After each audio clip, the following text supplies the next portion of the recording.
ఈరోజు మనం బిగినర్స్‌ని దృష్టిలో పెట్టుకొని, కొన్ని ఇంగ్లీష్ వాక్యాలని మనం తెలుగులో ఏమంటామో, ఎప్పుడు వాడతామో చూద్దాం. First good morning. మనం ఉదయం నిద్ర లేవగానే వాడేది గుడ్ మార్నింగ్. మనం తెలుగులో శుభోదయం అని అంటారు. గుడ్ మార్నింగ్ అంటే శుభోదయం. అలాగే హౌ ఆర్ యూ? మీరెవరినైనా నీవు ఎలా ఉన్నావు? అని అడగాలన్నప్పుడు హౌ ఆర్ యూ అని అడుగుతాం. అలాగే దానికి సమాధానం ఎలా ఉన్నావు అని అడిగినప్పుడు మనం ఏం బదులివ్వాలి? I am fine. నేను బాగున్నాను. నేను బాగున్నాను అని చెప్పాలి. What time is it? ఇప్పుడు సమయం ఎంత అయింది? మీకు ఇప్పుడు టైం తెలుసుకోవాలి అని అనుకున్నారు. అప్పుడు ఇంగ్లీష్‌లో ఎలా అడగాలి? What time is it? I am getting ready. If ఎవరైనా అడిగారు వాట్ ఆర్ యూ డూయింగ్ అని, మీరు రెడీ అవుతున్నారు. అప్పుడు I am getting ready. I am going to work. Question చూడండి, వేర్ ఆర్ యూ గోయింగ్ అని క్వెషన్ ఉన్నప్పుడు I am going to work, I am going to movie something, ఎక్కడికి వెళ్తే అక్కడ వర్క్ ప్లేస్లో పెడతాం. ప్లీజ్ వేక్ మీ అప్ అంటే ఇది కొంచెం రిక్వెస్ట్ చేసినట్టు అడుగుతున్నారనమాట. ప్లీజ్ వేక్ మీ అప్, నన్ను నిద్రలేపు ప్లీజ్.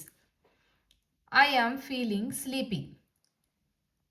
నిద్ర నిద్ర వచ్చే టైం అనుకోండి, నాకు చాలా నిద్ర వస్తుంది, నాకు నిద్ర వచ్చినట్లు అనిపిస్తుంది అన్నప్పుడు మనము ఐ యామ్ ఫీలింగ్ స్లీపీ అని వాడతాం.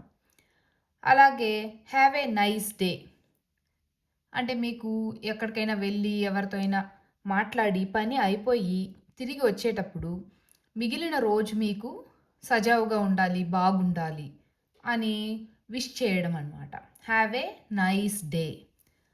అప్పుడు మీరు రిప్లై కూడా ఏమి ఇవ్వచ్చు అంటే have a nice day to you, you two అలా చెప్పచ్చు అనమాట. అలాగే చివరిది లెట్స్ గో. పని అంతా అయిపోయింది అనుకోండి, లెట్స్ గో. అక్కడ ఇప్పుడు ఆఫీస్లో పని అయిపోయింది, అందరూ వెళ్తున్నారు, అప్పుడు మనం వాడచ్చు లెట్స్ గో, వెళదాం పదండి. ఇంట్లో ఉన్నారు, మీరు రెడీ అవుతున్నారు, ఇంకా మీరు బయటికి వెళ్ళాలి, అప్పుడు మనము ఓకే వెళదాం పదండి, లెట్స్ గో అని వాడతాం. అదే the food is delicious. Food delicious అంటే రుచికరంగా ఉంది. ఇప్పుడు మీరు భోజనం తిన్నారు, ఫుడ్ బాగుంది, అప్పుడు మీరు ఏం చెప్పచ్చు? ద ఫుడ్ ఈజ్ డెలీషియస్, చాలా రుచికరంగా ఉంది, బాగుంది. అలాగే ప్లీజ్ క్లోజ్ ద డోర్, వాళ్ళని రిక్వెస్ట్ చేస్తారనమాట, ప్లీజ్ తలుపు మూసివేయండి అని. అదేవిధంగా టర్న్ ఆన్ ద ఫ్యాన్.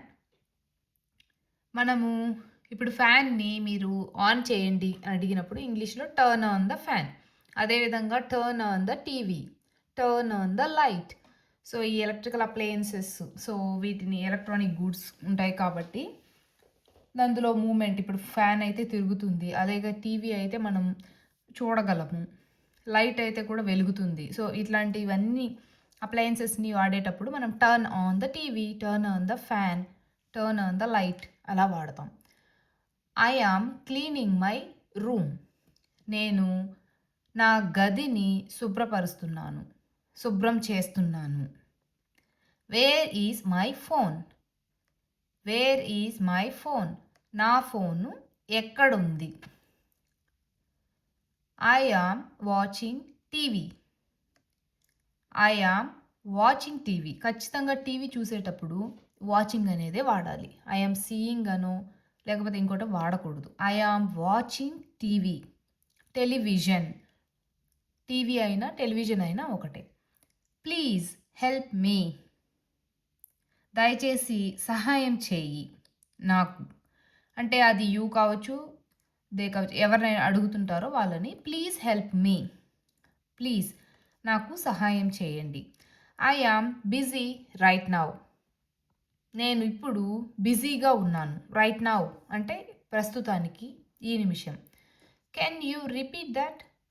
మీకు ఎవరైనా మాట్లాడినప్పుడు ఒకవేళ అర్థం కాకపోయినా, ఇంకొకసారి వినాలనుకున్నా, రెండోసారి చెప్పమని చెప్పడం అనమాట. Can you repeat that? మీరు మరలా చెప్పగలరా? I am hungry. I am hungry. Please ఇది మీరు ట్రై చేయండి. కుదిరితే కామెంట్లో తెలియజేయండి. ఐ యామ్ హంగ్రీ అంటే తెలుగులో ఏమంటారు?